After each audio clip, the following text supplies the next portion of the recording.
이 새벽에 주 앞에 나오신 분들을 진심으로 환영합니다. 찬송가 262장 찬양해 드리겠습니다. 찬송가 262장입니다.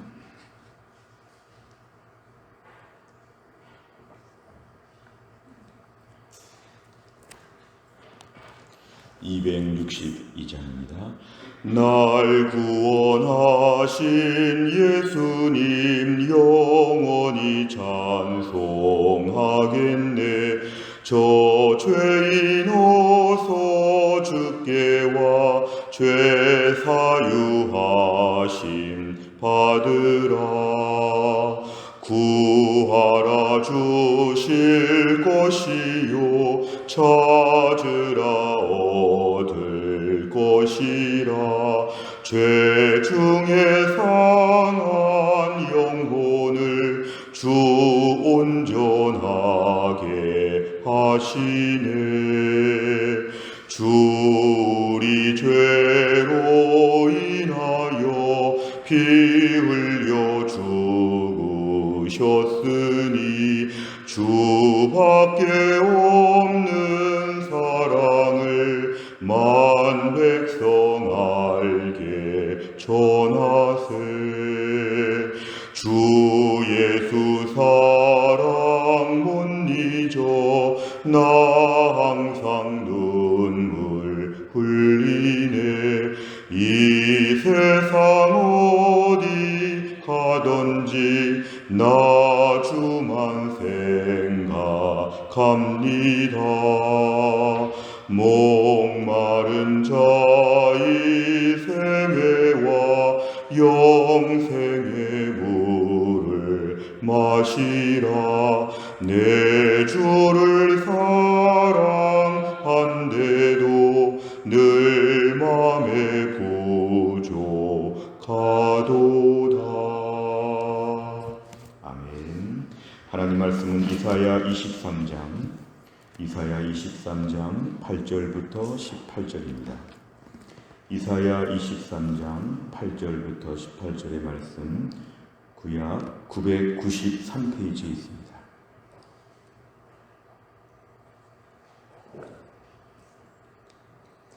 이사야 23장 8절부터 18절의 말씀 저 한 절씩 교독하겠습니다. 멸관을 씌우던 자요, 그 상인들은 고관들이요, 그 무역상들은 세상의 존귀한 자들이었던 두로에 대하여 누가 이 일을 정하였느냐? 만군의 여호와께서 그것을 정하신 것이라. 모든 누리던 영화를 욕되게 하시며 세상의 모든 교만하던 자가 멸시를 받게 하려 하심이라. 딸 다시스여, 나일같이 너희 땅에 넘칠지어다. 너를 속박함이 다시는 없으리라. 여호와께서 바다 위에 그의 손을 펴사 열방을 흔드시며 여호와께서 가나안에 대하여 명령을 내려 그 견고한 성들을 무너뜨리게 하시고 이르시되 너 학대받은 처녀 딸 시도나, 네게 다시는 희락이 없으리니 일어나 기띔으로 건너가라. 거기에서도 네가 평안을 얻지 못하리라 하셨느니라. 갈대아 사람의 땅을 보라. 그 백성이 없어졌나니 곧 아수르 사람이 그곳을 들짐승이 사는 곳이 되게 하였으되 그들이 망대를 세우고 궁전을 헐어 황무하게 하였느니라. 다시스의 베드라, 너희는 슬피 부르짖으라. 너희의 견고한 성이 파괴되었느니라. 그날부터 두로가 한 왕의 연한같이 70년 동안 잊어버린 바 되었다가 70년이 찬 후에 두로는 기생의 노래같이 될 것이라. 잊어버린 바 되었던 너 음녀여, 수금을 가지고 성읍에 두루 다니며 기묘한 곡조로 많은 노래를 불러서 너를 다시 기억하게 하라 하였느니라.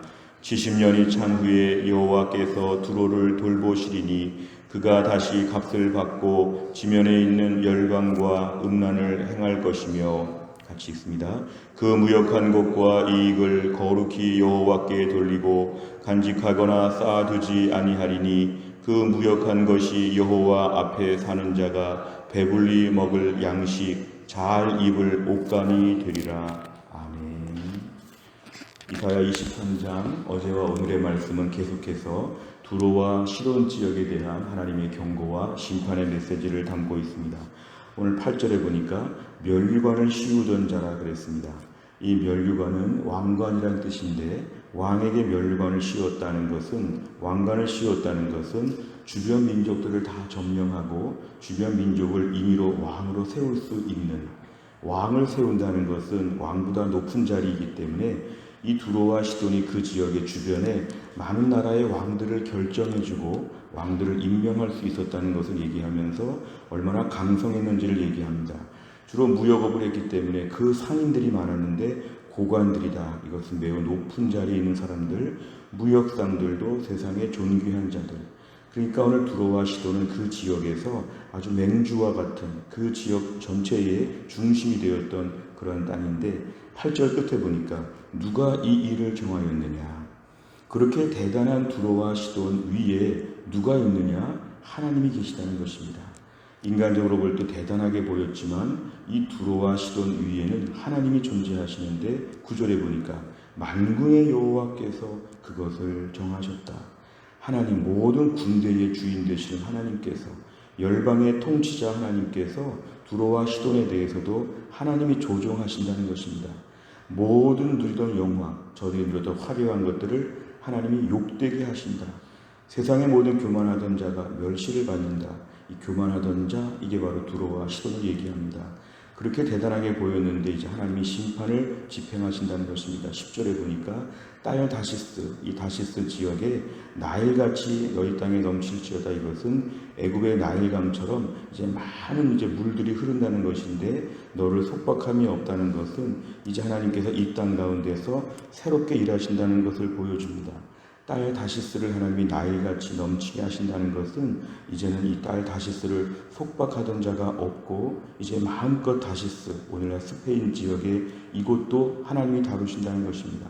두로와 시돈이 더 이상 통제할 수 없게 되었다는 걸 얘기합니다. 11절에 보니까 하나님 바다 위에 손을 펴사 열방을 흔드신다. 열방의 주인은 두로와 시돈이 아니라 하나님이시라는 걸 얘기합니다. 하나님은 가나안 땅에 대해서도 하나님이 경고한 성들을 하나님 무너뜨리기도 하신다. 12절에 보니까 너 학대받은 처녀딸 시온, 이제 이들이 망하게 되었을 때 얼마나 학대와 천대를 받게 되는지 희락이 없습니다. 기띔으로 오늘날 키프로스 섬, 신약의 구브로 섬으로 이들은 갈 수밖에 없는데 거기 가서도 평안을 얻지 못할 것이다. 얼마나 철저하게 파멸되는지를 보여줍니다. 오늘 13절에 보니까 하나 예를 들고 있습니다. 갈대아 사람의 땅을 아수르 사람이 점령해서 괴롭힌 것처럼 이제 앞으로 다 이렇게 멸망이 된다. 옛날 제국주의 시대의 모든 당시 고대 근동 아시아에는 한 번 멸망을 당하면 완전 끝장나는 것이죠. 화려한 성들을 다 무너뜨리고 왕들을 다 보는 앞에서 참수하고 이 무서운 심판의 때가 오늘 바로 두로와 시돈 땅에도 임한다는 것입니다. 그래서 오늘 14절에 보니까 다시스의 배들도 함께 슬피 울어야 된다. 근데 오늘 15절 이후가 조금의 반전이 보입니다. 이것은 두로 땅에게 70년 동안 이런 징계가 임하는데 마치 유다 백성들이 70년 만에 돌아오는 것처럼 이 70년 후에 뭔가 변화가 있다는 것입니다. 지금 당장 70년 동안 기생의 노래, 창녀의 노래와 같은 노래, 오늘 16절에 보니까 노래가 이것입니다. 잊어버린 바 되었던 너 음녀 창녀여 수금을 가지고 성읍에 두루다니며 기묘한 곡조로 많은 노래를 불러서 너를 다시 기억하게 하라. 이 하나의 노래입니다. 오늘 16절 같은 노래를 부르게 될 것인데 사실은 70년 동안의 그런 어려운 시간이 있지만 17절입니다. 70년이 지나가게 되면 하나님이 두로를 돌보십니다. 이스라엘 백성만 돌보시는 것이 아니라 하나님이 두로 땅을 돌보시는데 저들이 이제 모든 어려움 가운데 회복된다는 것입니다. 비록 저들이 지면에 있는 모든 열방과 무역을 하면서 음란을 행한다는 것은 오늘 이들이 여러 가지 영리 사업을 하는 것이고 세상적으로 본문을 직역하면 몸을 팔아서 돈을 버는 것이지만 이들이 뭔가 죄악된 방법으로 세상적인 방법으로 그렇게 돈을 많이 벌게 되는데 18절에 보니까 그 벌었던 돈을 가지고 자기들을 위해 쓰지 않고 하나님께 드린다는 것입니다. 그래서 하나님 앞에서 이들이 믿음으로 돌아와서 하나님을 섬기면서 거기에 있는 양식과 옷감들을 이들이 사용한다는 것은 이들이 온전케 된다는 것입니다. 비록 이들이 그 전에 강팍하게 살았지만 70년이 지난 이후에 변화가 되어서 하나님께 돌아오게 되고 하나님 안에서의 풍요함을 다시 누리게 된다. 하나님은 결국 열방의 통치자, 우주 만물의 주인으로서 두로와 시돈조차도 하나님이 죄악 가운데 돌아오게 하시고 하나님을 섬기도록 하나님 이끌어 주신다고 오늘 약속하십니다. 내용 관점을 보시면 첫째, 두로의 패망과 회복은 누가 정한 일입니까? 9절에 보면은 만군의 여호와께서, 17절에 보니까 여호와께서 두로를 돌보신다. 하나님의 모든 두로에 대한 통치 계획이 나오는데 여기 중요한 것은 주어가 하나님이시라는 것입니다. 주어가 하나님께서 두로를 하나님이 돌보시는데 심판도 내리시고 회복도 내리시고 이 모든 것은 하나님이 하신다는 것입니다. 국제 정세의 변화, 우연의 일치가 아니라 하나님이 치밀하게 계획하시고 강권적으로 일하신다. 두 번째 보면 두로는 회복된 후 무역을 통해 얻은 이익을 어떻게 사용하게 됩니까? 18절에 보면은 이제 회복된 이후에는 모든 자기의 비록 부정하게 번 돈이라고 할지라도 이제 하나님 앞에 그 모든 걸 가지고 나와서 하나님께 드릴 줄 안다. 하나님을 경배하고 예물을 바친다. 주 안에서의 양식과 옷을 입게 된다. 이런 것입니다. 결국은 이들이 변화된 모습을 18절에서 보여주고 있습니다. 세 번째를 보면 하나님께서는 왜 두로를 심판하신 후에 다시 회복시키십니까? 하나님이 이들에게 은혜를 베풀어 주시는 것입니다. 이들이 온전케 되었다, 고쳐졌다 이런 것보다는 하나님의 일정한 통치의 질서와 시간표입니다.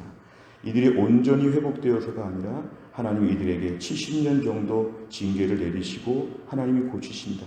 결국 하나님께서 우주 만물을 다스리시고 하나님께서 오늘 두로와 시돈 땅을 하나님이 이끄실 때에 하나님께서 이들을 회복시키시는데 회복의 주체가 하나님이시라는 것입니다. 이게 은혜와 긍휼이죠. 오늘도 우리의 삶 가운데 하나님 앞에 부족한 모습이 많지만 하나님께서 우리를 책임지시고 이끄실 것을 우리가 믿어야 됩니다. 비록 지금은 부족한 모습이 많고 깜깜한 것이 많고 연약한 모습들이 많지만 하나님께서 우리를 돌보시고 이끌어 주실 때에 우리의 삶도 18절 같이 변화되는 것, 내 모든 걸 주님께 바치고 하나님이 주시는 것으로 먹고 하나님께 온전히 믿음으로 사는 것, 우리의 삶에서 이러한 변화를 하나님 궁극적으로는 이끌어 주실 것입니다. 우리의 삶에 불안정하고 우리 삶에 믿지 못할 부분들이 많지만 제국의 흥망성쇠를 주관하시는 하나님께서 오늘도 우리의 삶의 모든 것들을 주관하여 주시고 하나님이 이끄시고 변화를 하나님이 주관하여 주신다. 네 번째를 보면 자기 배만 불리던 두로가 심판 이후 회복돼 상거래에서 얻은 이익을 하나님께 돌리게 된다는 말씀에서 무엇을 느낍니까? 오늘 두로의 어제와 오늘 말씀을 종합해 보면 이들은 매우 교만했다 그랬습니다.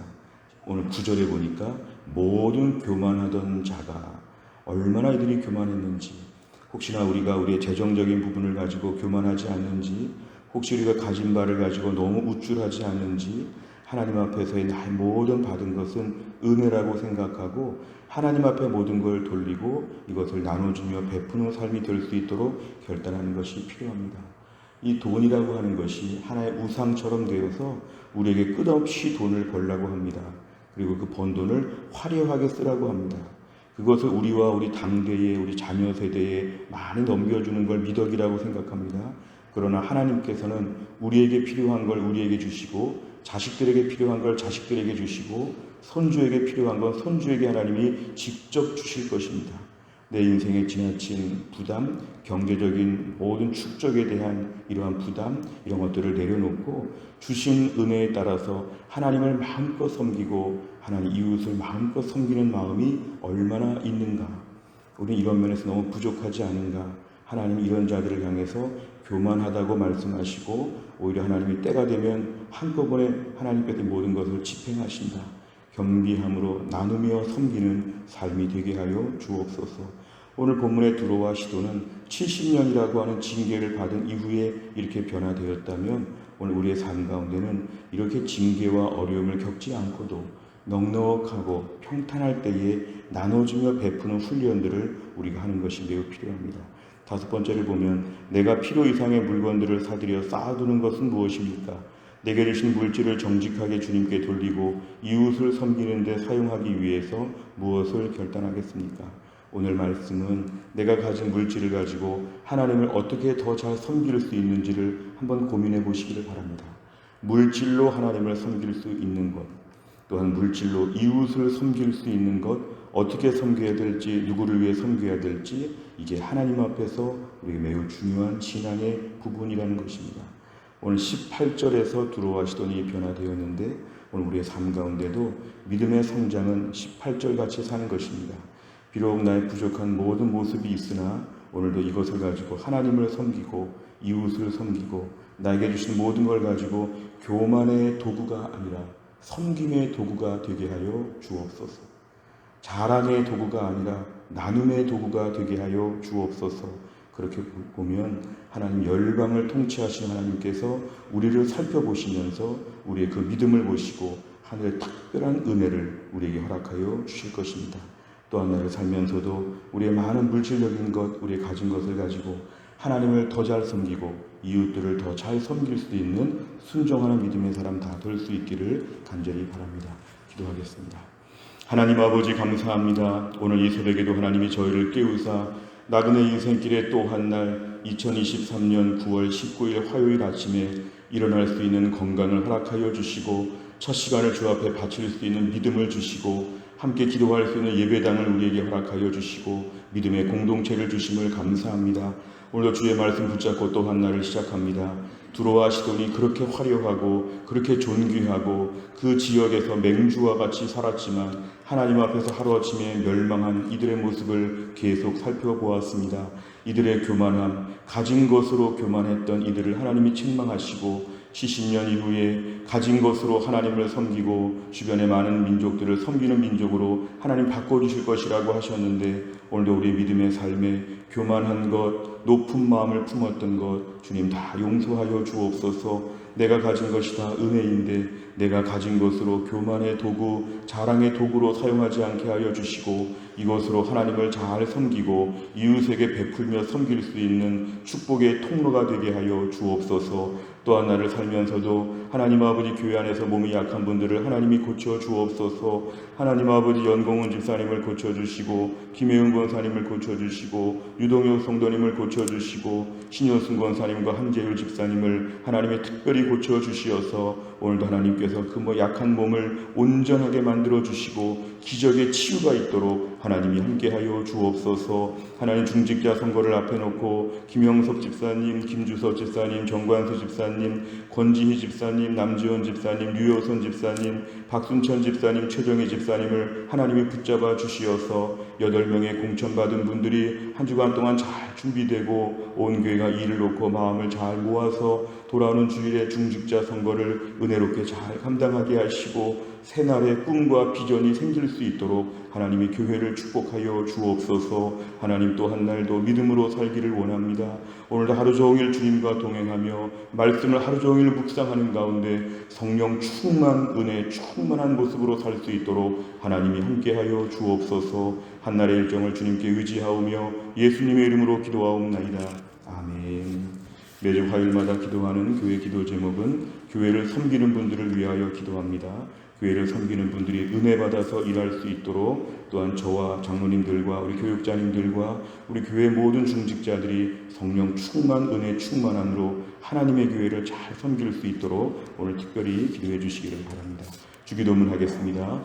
하늘에 계신 우리 아버지여, 이름이 거룩히 여김을 받으시오며 나라의 임하옵시며 뜻이 하늘에서 이룬 것 같이 땅에서도 이루어지이다. 오늘날 우리에게 일용할 양식을 주옵시고 우리가 우리에게 죄 지은 자를 사하여 준 것 같이 우리 죄를 사하여 주옵시고 우리를 시험에 들게 하지 마옵시고 다만 악에서 구하옵소서. 대개 나라와 권세와 영광이 아버지께 영원히 있사옵나이다. 아멘.